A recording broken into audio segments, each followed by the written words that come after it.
Wait, if AI is replacing people, why hasn't it replaced me? It has. What? You just haven't noticed yet. That doesn't even make sense. It will. If I was replaced, I would know. No, you wouldn't. Why? Because it doesn't feel like losing your job. It feels like things getting easier. Easier? How? You use AI to write faster, Yeah. to think for you, Okay. to solve problems instantly. That's the point. It helps. Exactly. It helps until it replaces you. That's a stretch. Is it? Who writes your emails now? Sometimes AI. Who gives you ideas? AI. Who fixes your mistakes? AI. So what exactly are you still needed for? I'm still the one using it. For now. What does that mean? Every time you use AI, you're training it. Training it to do what? Your job. That's not how it works. Then why is it getting better every time you use it?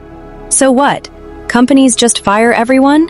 No, that's the mistake people make. Then what happens? They don't fire you, they just stop needing you. That's basically the same thing. No, it's worse. How?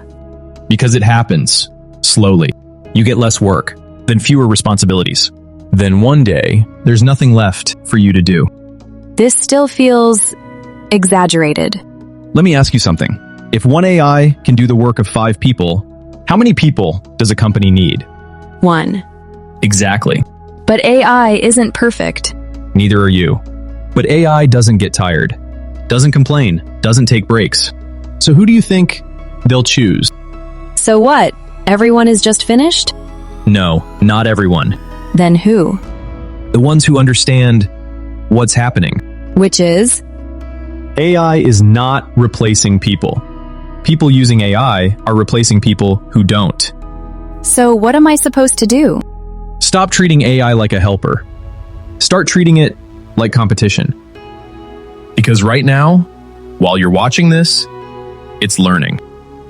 The only question is, will you be the one using it or the one being replaced by it?